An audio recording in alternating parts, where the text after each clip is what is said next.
मैं आप सभी को एक ऐसी बात बताने जा रहा हूँ जो शायद आपके लिए कोई खबर न हो, लेकिन जिस पर आपको गंभीरता से विचार करने की आवश्यकता है।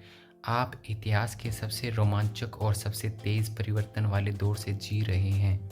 आप एक ऐसे नए युग की शुरुआत का प्रतिनिधित्व करते हैं जो किसी और ने नहीं बल्कि आप रच रहे हैं। आपकी पीढ़ी से पहले परिवर्तन धीरे-धीरे होता था। एक दादाजी ने जो कौशल सीखा वह शायद उनके बेटे के लिए काम आया। आज आज आप जो ऐप सीख रहे हैं वह अगले साल तक पुराना हो सकता है और जिस तकनीक का आप इस्तेमाल कर रहे हैं वह कल नई संभावनाएँ खोलेंगी। आपकी जेब में रखी डिवाइस आपको दुनिया के किसी भी व्यक्ति से बात करने में, किसी भी यूनिवर्सिटी से सीखने या किसी भी बाज़ार में अपना काम बेचने की शक्ति देता है। आप ज्ञान और अवसर किसी शहर या देश की संपत्ति नहीं हैं, वे आपकी उँगलियों पर है।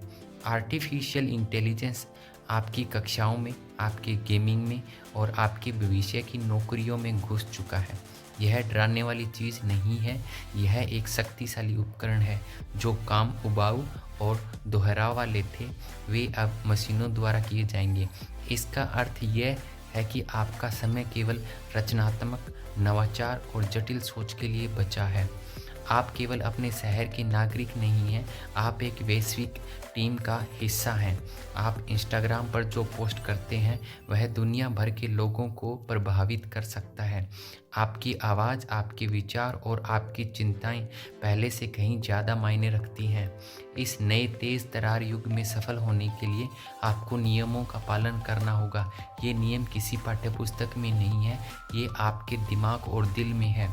स्कूल में आपको विषय सिखाए जाते हैं, लेकिन सबसे महत्वपूर्ण विषय है सीखना और सीखना। Learning how to learn. 20 साल पहले किसी कोडिंग भाषा में विशेषज्ञ बनना अच्छा था। आज आपको हर 5 साल में खुद को रीकोड करना होगा। जब कोई नई तकनीक आती है तो यह मत पूछो यह मेरी पुरानी चीज़ को कैसे बदल देगी। इसके बजाय पूछो मैं इस नई चीज़ का उपयोग करके क्या बना सकता हूँ जो पहले कभी नहीं बनाया गया। असफलता से डरो मत, यह नए युग का सबसे अच्छा शिक्षक है। जल्दी से गिरो, जल्दी से उठो और तेज़ी से सुधारो। याद रखें, टेक्नोलॉजी एक टूल है, यह एक मालिक नहीं है। जब सब कुछ स्वचालित हो रहा होगा तब सबसे मूल्यवान चीज़ें होंगी जो मशीनें नहीं कर सकती। सहानुभूति, रचनात्मकता और नैतिकता।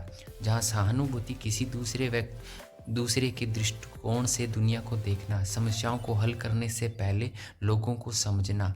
रचनात्मकता में केवल उत्तर खोजना नहीं बल्कि नए प्रश्न पूछना। नैतिकता में केवल यह पूछना नहीं है कि क्या हम यह कर सकते हैं, बल्कि यह पूछना है कि क्या हमें यह करना चाहिए। जहां आप खड़े होकर इस नए युग का नेतृत्व करेंगे तो आपकी डिग्री से ज़्यादा आपके चरित्र और आपकी मानवता मायने रखेगी। नए युग की शुरुआत किसी भव्य सरकारी घोषणा से नहीं होती, यह आप जैसे किसी व्यक्ति से शुरू होती है जो अपने बेडरूम में बैठकर एक ऐप बनाता है, एक पॉडकास्ट शुरू करता है या अपने स्थानीय समुदाय में एक छोटा सा बदलाव लाता है। अपने आप को एक उपभोक्ता के रूप में नहीं बल्कि एक निर्माता के रूप में देखना शुरू करें। उस समस्या को पहचानें जो आपको परेशान करती है, उस कौशल को सीखें जिससे आपको डर लगता है। अपने उन सहपाठियों के साथ एक टीम बनाइए जिनके विचार आपसे अलग हैं। आपके हाथ में शक्ति है, आप केवल भविष्य की तैयारी नहीं कर रहे हैं, आप इसे हर दिन अपने विचारों और अपने कार्यों में बना रहे हैं। यह नया युग आपका है।